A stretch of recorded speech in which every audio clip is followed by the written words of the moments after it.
is introduce our guest of honor for this evening.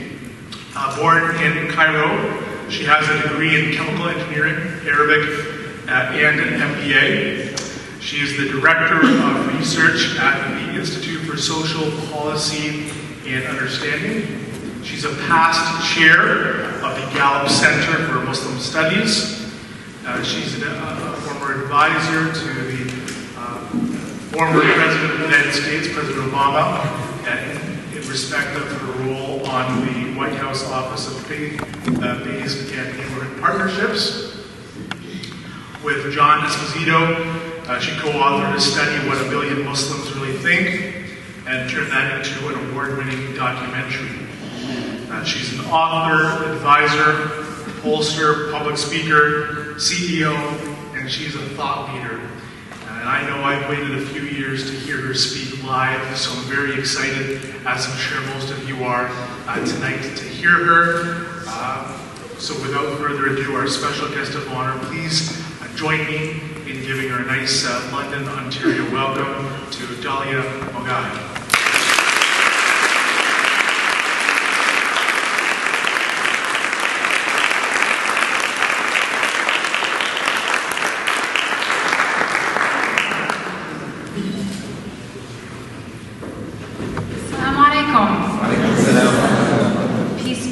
All of you. Bismillah ar-Rahman ar-Rahim. It is such an honor and a privilege to be here tonight. This is my first time in London, Ontario, and I am so thrilled to be here and so grateful that you have decided to spend your Friday night doing this, listening to me. I'm especially excited to be here because of the topic that I've been asked to talk about, hope in the face of hardship. Because we are certainly in need, at least on the other side of the border. Where I came from, I actually flew here from Washington, D.C., a very interesting place right now. And Americans of all backgrounds certainly do need hope in the face of hardship right now. We are longingly looking up at Canada, such a civilized country, such a nice leader who doesn't have scandals sort of coming out every other day and doesn't tweet his foreign policy. But that's another issue. I want to talk to you about what hope looks like. It's a beautiful word. It's a word we use a lot. But what does it actually mean, and how do we find it? What does it look like when we have hope in the face of hardship? And I thought that what I'd do is collect some of my favorite stories from the Quran and share them with you, and maybe reflect together on what they mean and what they can teach us about this critical moment in our history. Hope, first and foremost, means believing that we can overcome something that seems insurmountable.